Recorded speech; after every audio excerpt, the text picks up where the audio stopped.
आदरणीय बंधुवर, बहुत ही सुंदर संपुट के माध्यम से हमने चौपाइयों का गायन किया और वर्तमान में इस समय नवरात्रि पर्व चल रहा है, जिसमें माँ आदिशक्ति जगत जननी जगदम्बा की आराधना की जाती है। माता आदिशक्ति जगत जननी जगदम्बा के 51 शक्तिपीठ हैं, जो कि भारतवर्ष पर और 2 शक्तिपीठ बाहर भी विराजमान हैं। लेकिन इन 51 शक्तिपीठ में माता का कोई ना कोई अंग गिरा है, जो कि आपने सभी ने श्रवण किया था। पहले माता आदिशक्ति का कोई ना कोई अंग गिरा है, लेकिन नास्तिक ब्रह्मांड में 2 शक्तिपीठ ऐसे भी हैं जिन पर माता आदिशक्ति जगत जननी जगदम्बा साक्षात विराजमान है। ऐसा श्रीमद् देवी भागवत पुराण पर वर्णन है। विंध्याचल नामक शक्तिपीठ, जो कि उत्तर प्रदेश के मिर्जापुर जिले पर विराजमान है, जहाँ आदिशक्ति जगत जननी जगदम्बा साक्षात विराजमान है, और इस शक्तिपीठ के बराबर और किसी शक्तिपीठ की संरचना नहीं की जा सकती, ऐसा देवी भागवत पुराण पर वर्णन है। और एक शक्तिपीठ श्री माता वैष्णो देवी कटरा पर विराजमान है, जिस पर माँ आदिशक्ति जगत जननी जगदम्बा सतयुग से लेकर कलयुग तक के अंत तक विराजमान रहेगी, ऐसा शास्त्रों पर वर्णन है। और आदरणीय बंधुवर, इस समय रामचरित मानस में बहुत ही सुंदर कथा हम सभी के समक्ष चल रही है। महामुनि श्री विश्वामित्र जी के साथ प्रभु श्री राम और लखनलाल जी पधारे हैं, और अशोक वाटिका पर प्रभु श्री राम और लखनलाल जी विश्वामित्र जी के पूजन के लिए पुष्प लेने के लिए गए हैं। वहाँ पर प्रभु श्री राम जी की मुलाकात माँ जगत जननी जानकी जी से होती है। यहाँ तक की कथा हमने पिछले साप्ताहिक कार्यक्रम में श्रवण की थी, और आज के प्रथम दोहे के भावार्थ को हम सभी के समक्ष रखेंगे हमारे ही मंडल के वरिष्ठ टीकाकार महोदय परम आदरणीय श्री नंदलाल जी हड़तालकर। श्री गणेशाय नमः। श्री कृष्णाय नमः। श्री गोविंदाय नमः। मदाचार चरण कमलोभ्यो नमः। श्री पुरुषोत्तम समारंभा विष्णु स्वामी सुमध्यमा अस्मदाचार्य पर्यन्तां वंदे गुरु परंपरा। चिंता संतान हंतारो यत पादाम्बुजरेणवं शिवानां तान्निदाचार्यं प्रणमामि मुमो। बोलिए सियावर रामचंद्र की जय।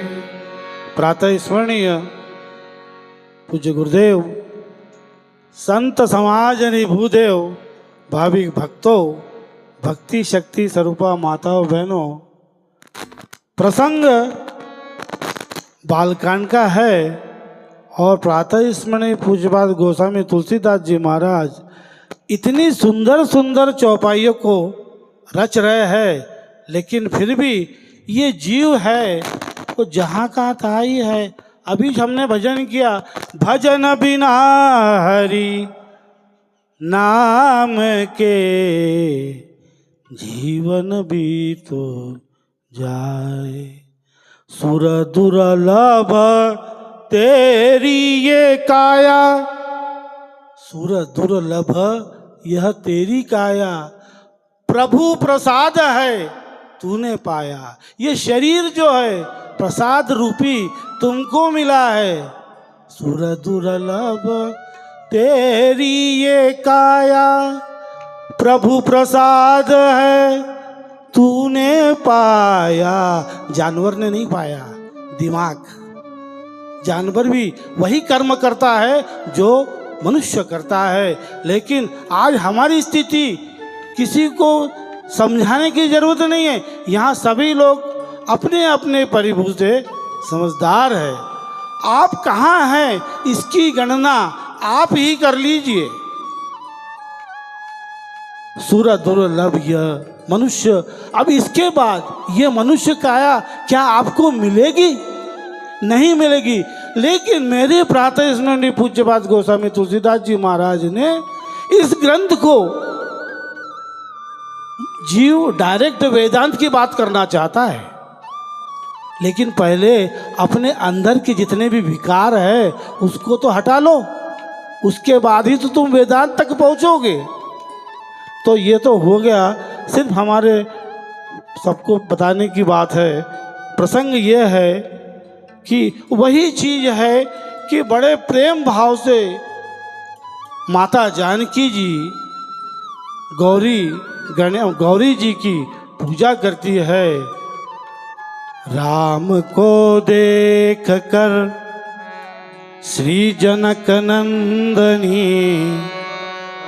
राम को देख कर श्री जनक नंदनी, बाग में ही खड़ी रह गई। जिस समय पर मेरे प्रभु रामचंद्र जी को माता जानकी जी ने देखा, उसी समय पर वह देखे देखे ही खड़ी रह गई। ऐसा उसको इतना अचंभ हुआ कि इस प्रकार का स्वरूप जो मैंने देखा है अपने जीवन में पहली बार देखा है। धरी धी रजू एक आलिसयानी, सीता सन बोली गही पानी।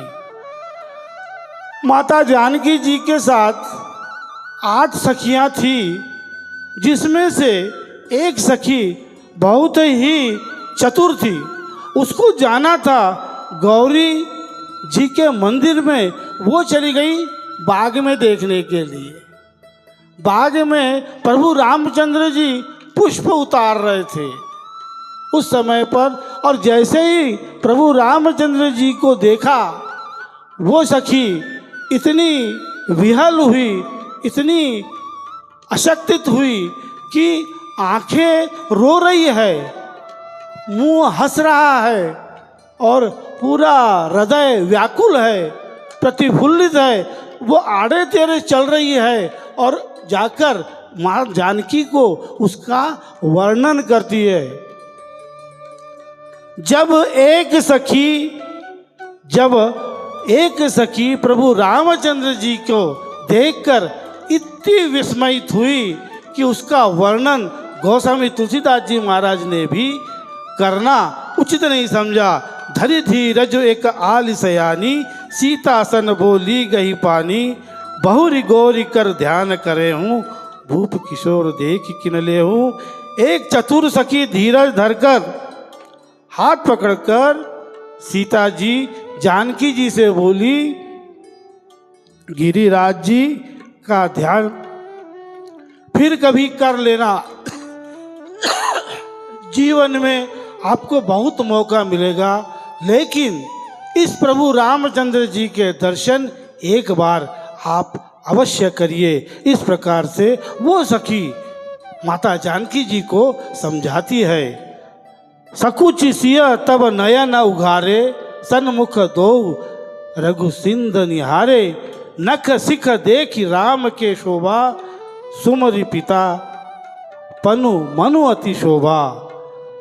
तब सीता जी ने सकुचाकर नेत्र खोले और रघुकुल के दोनों सिंहों को अपने सामने खड़े देखा।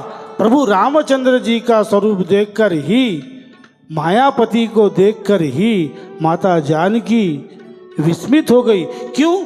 क्योंकि महाकाली, महालक्ष्मी, महासरस्वती, तिग्ना स्वरूपिणी भगवती जगदम्बे माँ जानकी और ब्रह्म का स्वरूप देखने लायक है। नख के शिखा तक श्री राम जी की शोभा देखकर और पिता का और उनके जो जानकी जी के पिताजी है उनका प्रण याद करके उनका मन बहुत शुद्ध हुआ। कि शुद्ध कैसे हुआ कि जिस प्रकार से ये कोमल नयन वाले प्रेम पूर्वक छोटे यह और मेरे पिताजी ने ये प्रण किया है कि शिव धनुष को तोड़ना है तो ये कैसे तोड़ पाएंगे, इस प्रकार का उनको संदेह हुआ। आगे पर बस सखी न लखी तब सीता भयऊ गयऊ सब कहीं सभीता पुनि आयबु एहि बेरिया काली अस कही मन बिहसी एक आली। मेरा गला व्यवस्थित नहीं होने के कारण जो भी गलती हो मुझे माफ करना। जब सखियों ने सीता जी को परवश प्रेम के वश देखा तब सब भयभीत होकर कहने लगे बड़ी देर हो गई, अब चलना चाहिए, कल इसी समय फिर आएंगे। ऐसा कहकर एक सखी मन में हंसी। इस प्रकार से प्रातः स्मरणीय पूज्यपाद गोस्वामी तुलसीदास जी महाराज बड़े ही सुंदर भाव से इस ग्रंथ को लिखा हुआ है। उसका एक एक शब्द का भी अनुसरण मनुष्य यदि अपने जीवन में उतारता है या उतारने की इच्छा प्रकट करता है तो उसको निश्चय ही इस जीवन का बहुत बड़ा लाभ मिलता है, उसका जीवन सार्थक होता है। आगे